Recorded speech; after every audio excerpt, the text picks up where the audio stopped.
Hey YouTubers, Muskrat Jim here. Now, as many of you know, I only have one hand, but I really try to not let it slow me down on things that I'd like to do. Last year, for example, I built this arm extender device, and you can check it out in that video. And what it did, it allowed me to have a gripper sort of thing to hold on to, like a kayak paddle or a Slingshot, that sort of thing, because I'd really like to take up kayaking, and I'd also eventually like to try bow hunting. But anyway, one step at a time, right? So I built this device, and after I tried it for a little while, I realized that it wasn't quite right, because when I'd pull on the Slingshot, if I pulled hard, the end of it would flip up at the elbow. Like, I couldn't keep the elbow locked. So anyway, this past winter, I went back to the drawing board, or back to my workshop, and I put together a slightly different device. As you can see here, it's quite a bit longer. It's actually twice as long, because it doesn't bend at the elbow. It applies all the force to my shoulder socket. So let's take a look at it from one end to the other.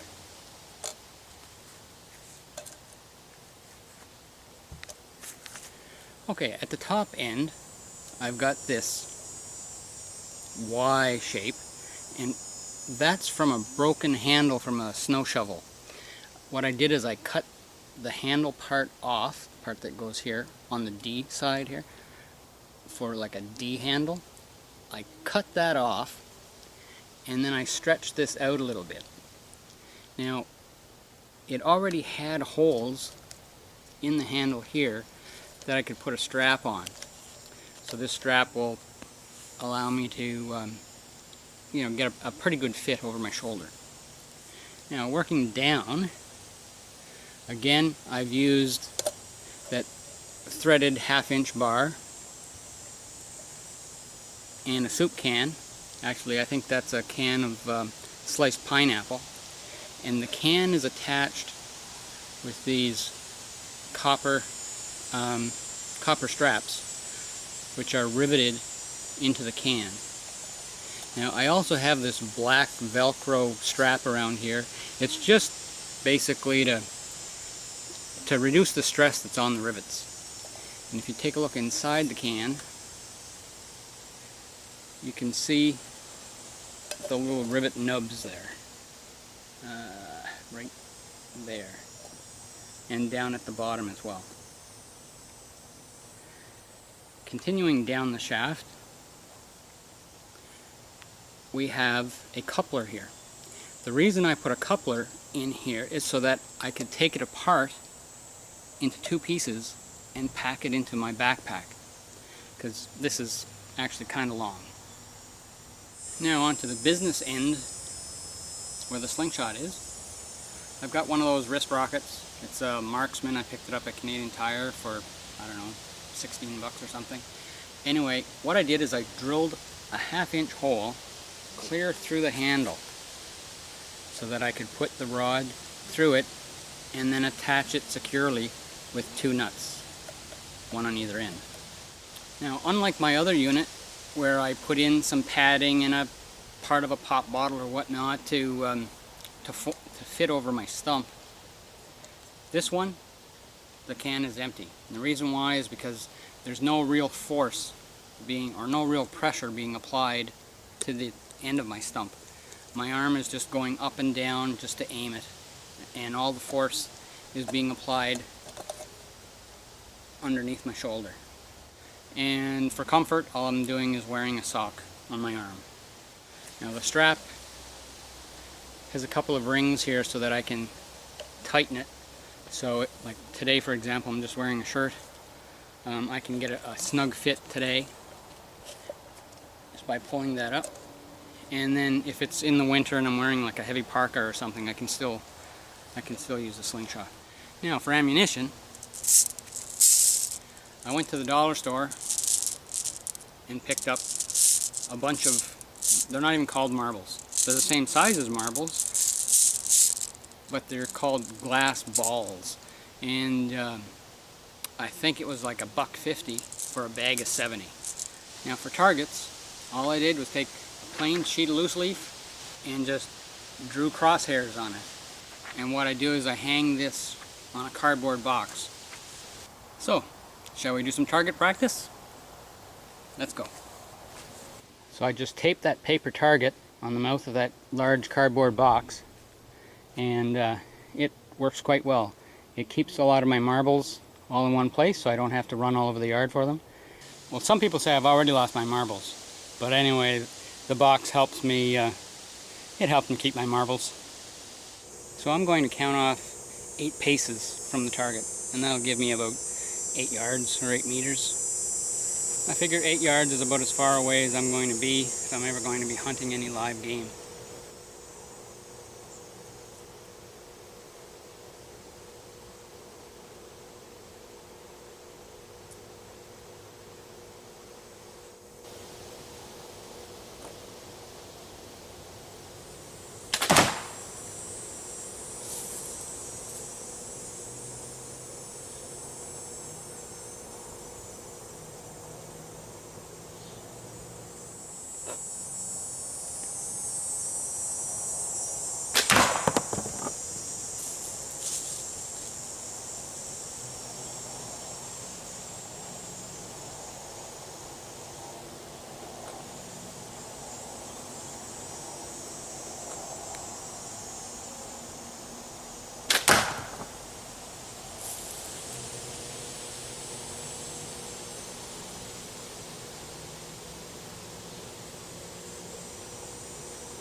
So there's what's left of my paper target. But the box does work to help me collect my marbles. So I am getting better, but just like anything else, it takes practice, practice, and more practice. So until next time, this is Muskrat Jim, signing out.